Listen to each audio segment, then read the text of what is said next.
North Dakota offers an abundance of natural gifts from the land to share and savor.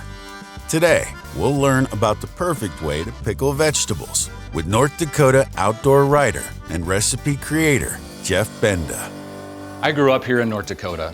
It's my home. There are so many different kinds of crops that grow here, and the fact that there are so many different farmers markets where I can get fresh produce for my recipes is one of my favorite things about living in North Dakota.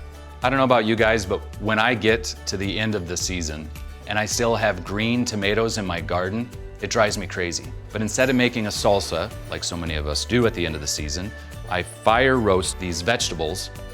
We're putting them in a brine and we're pickling them so it looks like this.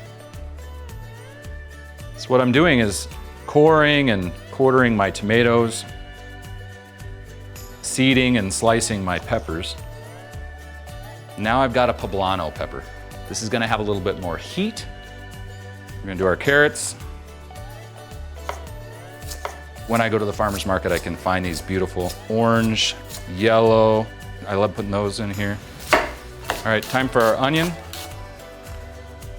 All right, so the last ingredient that we're gonna put on here is garlic. And I got these at the farmer's market. I like these nice big ones. Take the knife. Now we're gonna go ahead and add 1 tablespoon of salt. We're just gonna sprinkle it across everything. You don't wanna add oil, so it's really important. When we're roasting these, it's strictly salt. Now I'm gonna put this in the oven.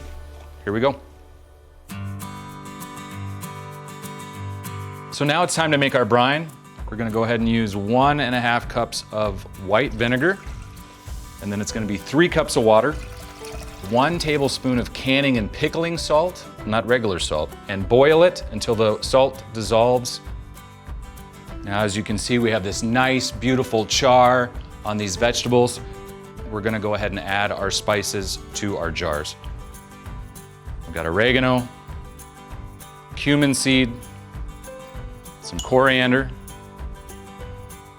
and a few peppercorns.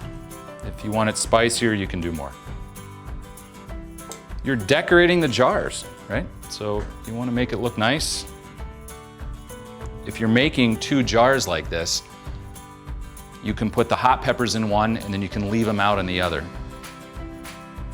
All right, so now it's time for the brine. When we add this, we want to leave a 1/2 inch headspace from the top of the jar. We don't want to fill it all the way up.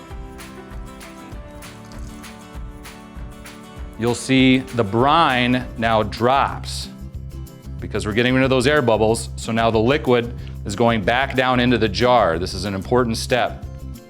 So now we're gonna add more brine from the top so everything is covered. All right, now before we put the lids on, we wanna make sure our edges are nice and clean and dry. So we just wanna hand tighten them so it's not too tight.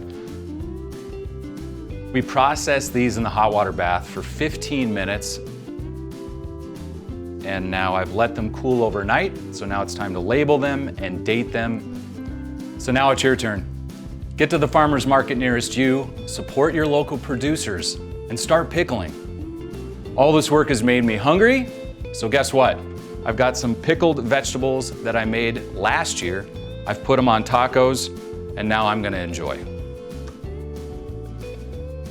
I created this recipe so you can get your pick of fresh produce in season and then preserve it to enjoy the rest of the year.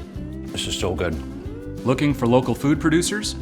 Check out the North Dakota Department of Agriculture's local food map online. I'm Jeff Benda.